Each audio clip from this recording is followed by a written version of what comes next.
Man City were only crowned 2018-19 Premier League champions yesterday, but it is never too early to start looking ahead to next season. Will City repeat? Which club will surprise? Who is in trouble? And finally, which top 6 club is headed for a transition season?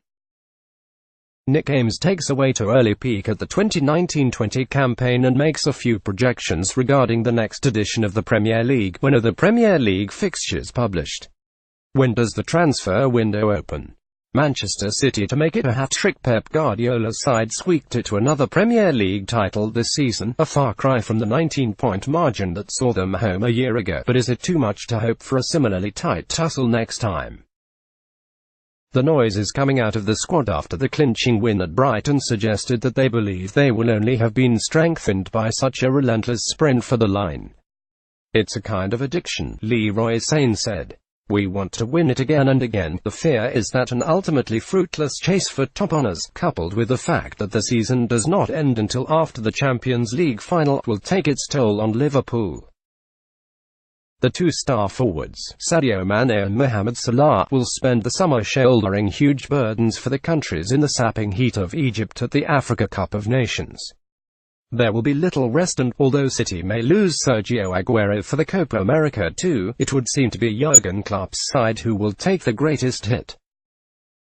After the jolt of this season's scare, and with nobody beyond Liverpool who can obviously keep pace with them again, City look well placed to run away with things again next season. Teams on the top 6 fringes close the gap. Manchester City and Liverpool have left everyone else trailing in their wake, and if the season were to be repeated now, a different outcome would be unlikely. But what of the teams beneath them? While the trend in recent years has been to talk over Big Six, there is every indication that at least 2 of that cabal could be reeled in. When Wolves defeated Arsenal 3-1 at Molineux late in April, hammering home the claim to 7th place and a Europa League spot, it was genuinely difficult to tell which side ought to be stronger man for man. Would Rui Patricio, Ruben Neves, Matt Doherty, Joao Moutinho, Conor Cody or Diogo Jota not have a stab at establishing themselves in Unai Emery's side? The same could be said for many of the Leicester team that eviscerated them the following weekend, and the impression, given a late-season surge in form of those behind the traditional boys, is that the gap is no longer very big at all. Expect that to become even clearer. Wolves, with big financial backing along with the background assistance of Jorge Mendes and the outstanding team management of Nuno Espirito Santo, are unlikely to go away, while Leicester brim with forward momentum under Brendan Rodgers. Everton and Marco Silva have picked up markedly, too. In the final 5 matches of the season, Tottenham, Arsenal and Manchester United, in 4th, 5th and 6th respectively, picked up 10 points between them. Wolves, Everton and Leicester netted 23, and it may not have been a fluke. Man City showed the character in title win Ogden, title race decided by millimeters and seconds. Another season of transition for Man United. Murmurs are growing already. Should Ole Gunnar Solskjaer's job title be changed, at best, to interim, once again? The bottom fell comprehensively out of the season after their victory over Paris Saint-Germain, and while senior figures at the club continue to talk unhelpfully about a title push, the reality is that they need time to unravel the mess created in the 6 years since Sir Alex Ferguson's departure. Ander Herrera, who will depart this summer, had it right when he said that the club need time to reclaim the place at the top. He used Liverpool as an example of a club whose fans had been patient and given their club time to revive.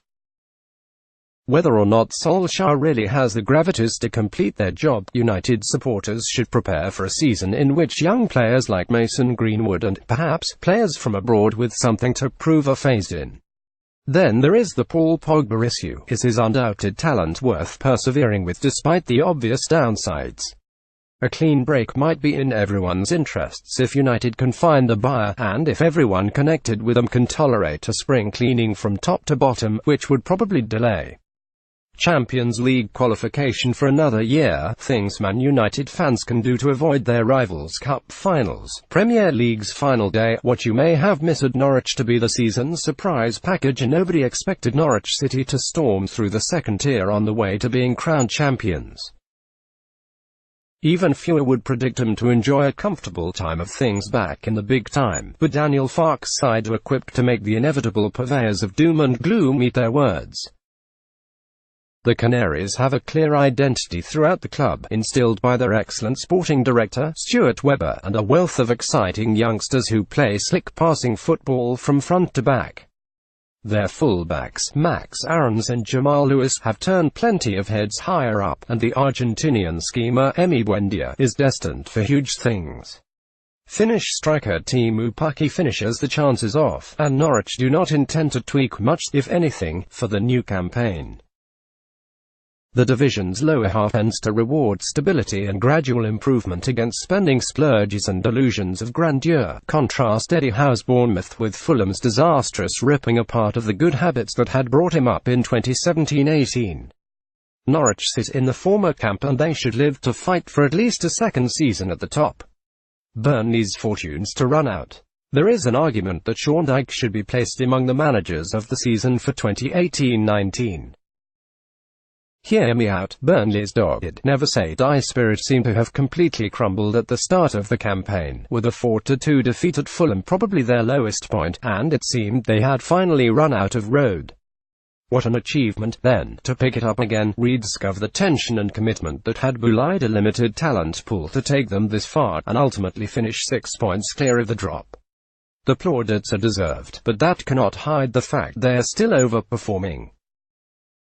Only Brighton had fewer shots on target this season, and they have wasted no time in dispensing with Chris Hughton as they seek a more expansive approach. Nobody should suggest Burnley do the same with Dyche, but without a few extra strings to the bow, it is hard to see them weathering another campaign without dropping into the danger zone.